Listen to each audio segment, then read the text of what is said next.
It is better to offer no excuse than a bad one. It is better to be alone than in bad company. If freedom of speech is taken away, then dumb and silent we may be led, like sheep to the slaughter.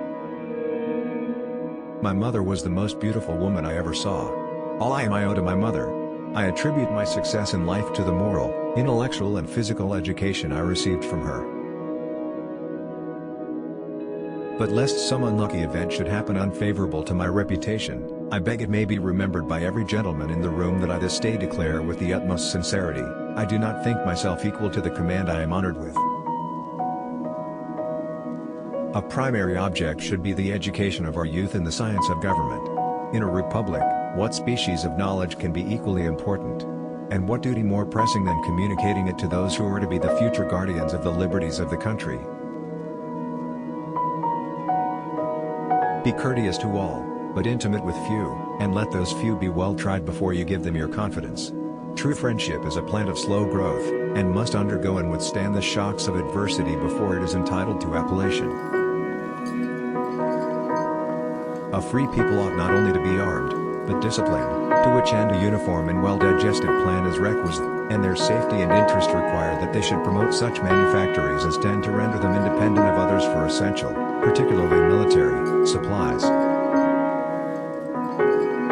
In politics as in philosophy, my tenets are few and simple, the leading one of which, and indeed that which embraces most others, is to be honest and just ourselves and to exact it from others, meddling as little as possible in their affairs where our own are not involved. If this maxim was generally adopted, wars would cease and our swords would soon be converted into reap hooks and our harvests be more peaceful, abundant, and happy.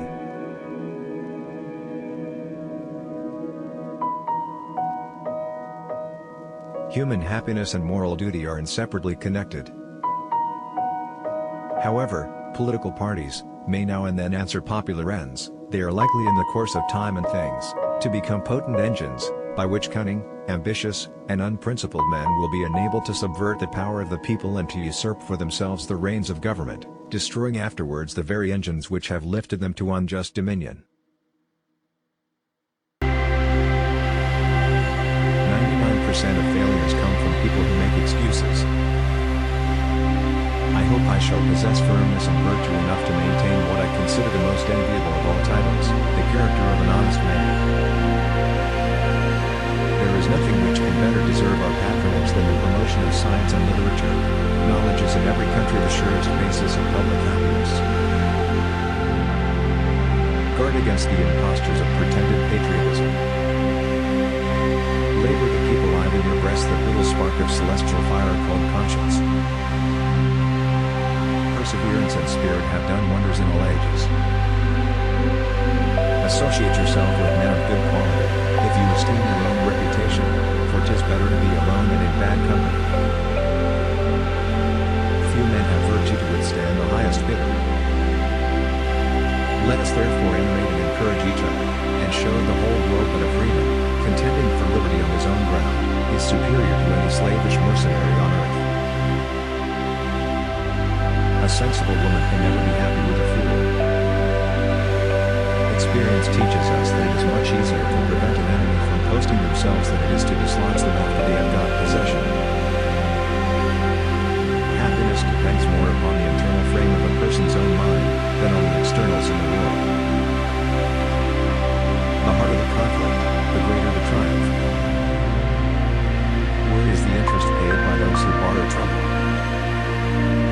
The turning points of lives are not the great moments. The real crises are often concealed in occurrences so trivial in appearance that they pass unobserved. As mankind becomes more liberal, they will be more apt to allow that all those who conduct themselves as worthy members of the community are equally entitled to the protections of civil government. I hope ever to see America among the foremost nations of justice and liberality. If we desire to avoid insult, we must be able to repel it. If we desire to secure peace, one of the most powerful instruments of our rising prosperity, it must be known that we are at all times ready for war. I conceive a knowledge of books as the basis upon which other knowledge is to be built. Paper money has had the effect in your state that it will ever have, to ruin commerce, oppress the honest, and open the door to every species of fraud and injustice.